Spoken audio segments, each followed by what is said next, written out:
And cut. Oh, buddy.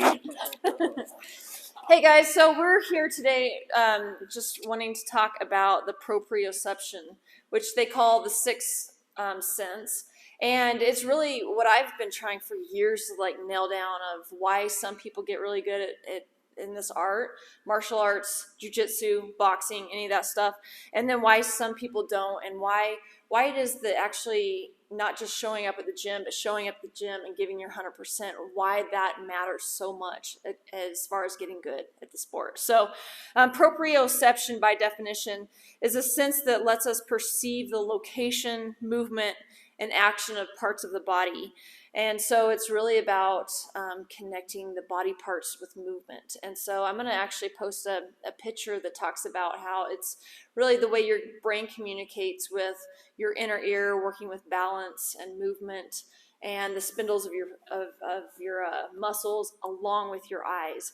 And so a lot of us, I think, want to really just put a ton of emphasis on our visual senses in this art of we want to watch things, we want to control things, and that's not all of it.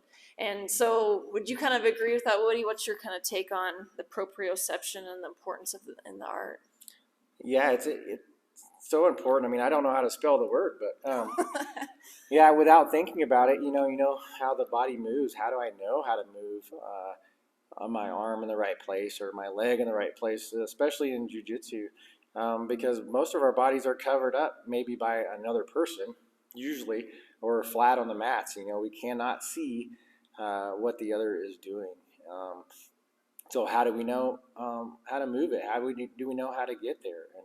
And that's how. It's just by training over and over and over and over again.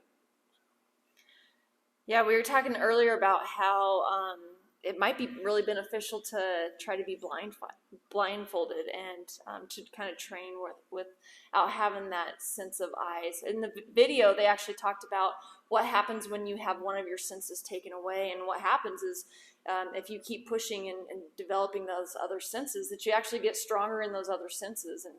And so that's probably the same thing in in this world as well. A lot of times in boxing, I'll tell people to kind of keep your eye on their shoulders, on their chest area, but don't look at anything, but watch everything. And this is really what I'm talking about, is that overall sensory perception of listening, of using your eyesight, but not focusing on one thing. If you're looking at the chest, but you're really kind of watching the feet, keeping an overall visual of everything going on, but really not keying in with just the eyes at all. It's actually everything. It's movement, your space, being able to move someone else. Do you feel like that kind of applies in jiu-jitsu as well? It definitely does. And I think one of the really cool things about this sixth sense is that it once practiced, it can be so much quicker than like a hand-eye coordination, right? So I don't have to look at it and then register what's happening. It's already being done, right? You don't even have to think about this sense, right? Once you practice it, it's already done. And then you have the appearance of being really fast, right? Whether it could be boxing or jiu-jitsu or running or whatever. I don't know what your sport may be. It's pretty cool. I've never really thought about it until this. Not too much. So. Yeah, I think sometimes we come into the gym and we think, okay, it's just a 1 hour workout. But what we don't realize when we're actually really committed to the sport, either jiu-jitsu or boxing, is that we're actually really building up our mind as well as the sensory function of our body. And there's like incredible things going on. And so the best thing that I think we can do is, one, show up. I mean, this sport is so fair because you don't get to fake it. Why? Because if you don't come and you don't give 100%, you're not building this sensory function. You're not building those connections to your brain. It's actually like the time on the mat and the effort that you give. And I love the fact that the professor oftentimes tells us like the mat is a reflection, like a mirror, right? And I think that's a big piece of it. And if we come and we give 100%, we're actually doing so much more than just a physical workout. We're building mind, sensory function that translates to everything in the outside world. So I think the big takeaway for this week is put in the work. And when you're at the gym, we can't just give 25%.